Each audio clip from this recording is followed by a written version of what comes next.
Welcome back to the Blackout Tea channel. I hope you guys are feeling blessed and having a wonderful day. We're going to get into two stories involving hangings out in Mississippi. Again, thank you. Thank you. Welcome back for being here. I appreciate you. Okay, guys, let's get into the meat and potatoes. It appears that once I logged back into my YouTube studio, it is stating that my channel is no longer monetized. In order for me to get it back monetized, it's going to be 279 additional watch hours. So they're wanting me to get to 4,000 watch hours before I can actually start getting monetized, or at least go ahead and reapply for it. I hope you guys are willing to assist me in getting to that. Please do me a favor, share the video. Do make sure that you are subscribing if you have not subscribed. Like the video as well. That does get my channel out there for the viewers. But unfortunately, I waited too long.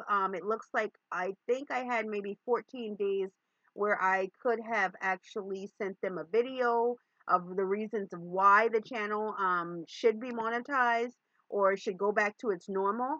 But however, they wanted to say that, the Instagram videos that I was placing up was sort of like taking information, if you ask me, from Instagram.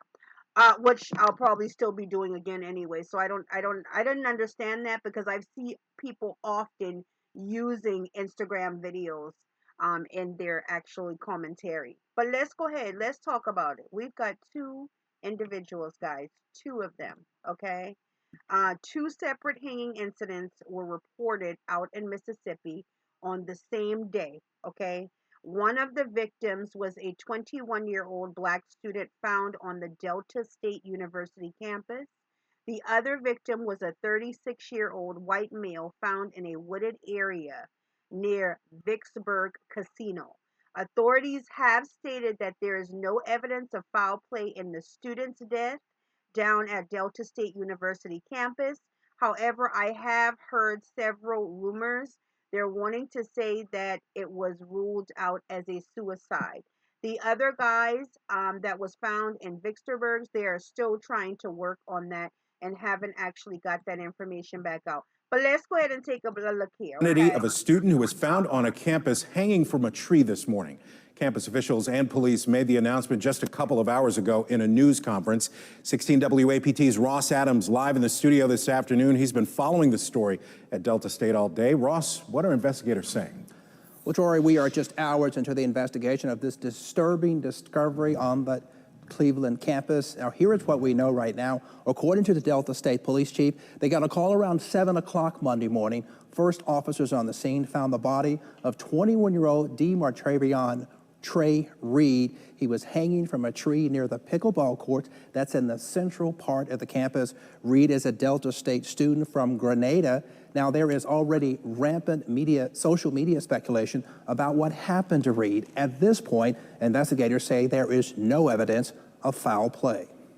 Y'all, this saddens me a lot, because we know with all that's going on in the world right now, it is extremely a lot, a whole handful for a lot of people to carry. And we know that we do have some out there that believe that our homeless or people of color should go missing or somehow end up living somewhere else. I don't know where they're talking about, okay? But at the end of the day, if you are or you have children in college, or you have family members that are homeless, make sure that y'all trying to check on y'all people. Just because they living in the woods don't mean that you don't need to place eyes on these folks. I am at this point very discouraged about what's going on. And I'm pretty sure there's a lot of people are, because it's getting to be scary times out here, okay? Trey Reed is a 21-year-old student that was, like they said, was found hanging from a tree in the middle of a campus on Monday morning, okay? And his death set off a wave of mourning across that university and prompted the cancellation of their 100-year institution. They were actually going to be doing their centennial event. Okay, so Delta State University police held a press conference on Monday afternoon announcing that no foul play is currently suspected in Reed's death and no threat to the campus actually exists. They're saying that at 7:05, police were actually notified of what appeared to be a body of a black male hanging from a tree. It was located at the central campus near the pickleball course. Now, Delta State University Police Chief Michael Peeler later identified the male as DeMar Tavion Reed of Grenda, Mississippi. So he's actually from that area, guys, okay? He's from that area. Bolivar County Deputy Coroner Murray Rourke told the Mississippi Free Press on September 15th in the interview that he assisted his colleagues, the deputy coroner, which is Dwayne Proctor, and they're saying that Proctor is actually stating that he didn't see any evidence of the broken arms or the legs. If you are like me and you're in the news, you're dabbling, you've also heard that some of the family has said that the young man had two broken arms and a leg. I don't see anybody hanging themselves if they do not have limbs, okay? But again, Dwayne, who is the coroner, is saying that there were no broken limbs, okay? But he has declined to elaborate further on the situation because he's stating that the case is still under investigation. Now he's saying that he doesn't think that he should discuss it at the moment, and that his opinion is that it was self done and he has his reasons. So I'm assuming once the information comes out and it's available to the press, they're going to let us know what his reason was for saying that it was an actual suicide. Okay? So the death investigation for him is definitely going to be something that is ongoing here. But we, of course, again, with our partners, we've investigated every avenue, and again, we continue to investigate. The university has contacted the Mississippi Bureau of Investigation, Cleveland Police Department, and the Bolivar County Sheriff's Office to assist them in the investigation. Today was supposed to be a happy day on the Delta State campus, celebrating its 100th anniversary. Instead, they are mourning the loss of this student. Classes were canceled Monday, and it's unclear if they will resume on Tuesday. Back to you, Troy.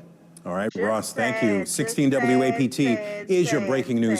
Sad all the way around. So our next victim, okay, was found in Victorsburg, Mississippi, okay? The body of 35-year-old Corey Zerketis was found hanging from a tree in a wooded area off of Washington Street in Victorsburg, Mississippi on Monday afternoon. So one was found in the morning, the other was found in the afternoon. It was a white male in a wooded area where people who live there are homeless and on drugs. Warren County Coroner Doug L. Husky told the Mississippi Free Press on Tuesday morning when asked for details. He is homeless. I talked to his family. The coroner said he would not speculate, about further foul play was involved or if the death was a homicide. We don't ever say suicide or anything until the autopsy is over with. Right now, it's just an investigation, he said, deferring to the police. In the statement Tuesday afternoon, Vicksburg Police Chief Larry Burns confirmed that Zudakis was found around 1:30 p.m. on Monday in the wooded area near the Amerstar Casino, but did not say whether or not police suspect foul play. The matter is currently being handled as a death investigation, and officers are actively investigating the circumstances, he said. The victim's family has been notified. As with any ongoing investigation, details are limited at this time. Once additional information becomes available and can be released to the public, the Vicksburg Police Department will provide an update. Burns expressed his sympathy to the Zudakis family and said that he and the rest of the department appreciate the community's cooperation as this investigation continues. Now, there has been no photos of Corey Zudakis as of yet, okay, have actually been released. He was homeless, so I'm assuming he wasn't somebody that was frequenting social media as well, okay? It's just, it's just sad out here. I'm gonna be honest with y'all. I hope that they are not trying to incite any wars on the other side. I feel like we've got a lot going on, okay? We've got a lot going on, a lot that we've been trying to deal with. And at this time, things are just not adding up as to if these people actually off themselves. Like I said, I don't see somebody without limbs being able to hang themselves the way that they're saying that this guy did. And furthermore, I don't see this homeless guy hanging himself as well. It seems like he has already been somebody that's been on the streets. So at this point, why would he now, out of all? My thing is, when I say inciting, you've got to understand these politicians this day and age are really, really dealing a nasty game. You know, they're out here saying they want homeless people gone. They're out here saying they want colored people gone. And right now, colored people to them isn't even just considered as an African American. It's anything that's not white or Caucasian. Okay? So I feel like if you've got children in school, please do be careful, make them aware. They need to start moving around in groups. And if you've got any homeless individuals out there, make sure that a family member or yourself is at least reaching out. Try to lay an eye on them. And these rough times, I don't know if they still have those government cell phones. Some of y'all could even try to reach out to see if y'all able to get these people cell phones so that they have some type of device on them if they do need somebody. I know when you tend to go homeless, these people probably is like nobody cares, nobody wants to be bothered. But at the end of the day, you never know. And having them to be able to reach out to somebody or to be able to reach out to 911 for assistance is going to be the best thing that you can offer them while they're going through whatever they're going through. A lot of people tend to go through addictions, a lot of people tend to go through depression, and it's not something that's easy to get out of. But at the same day, we want to make sure that they are investigating these crimes as they should, okay? They work for us. Remember that. They work for you guys as communities. Make them, push them to investigate these cases. All right, guys, that's what I'm going to give y'all for now. I'm coming back with another story. I will see you guys here in a few. Remember, go ahead, thumbs up the video, like, subscribe if you have not, and turn on those post notification bells. I'll see you guys soon, boo boos. And thank you so much.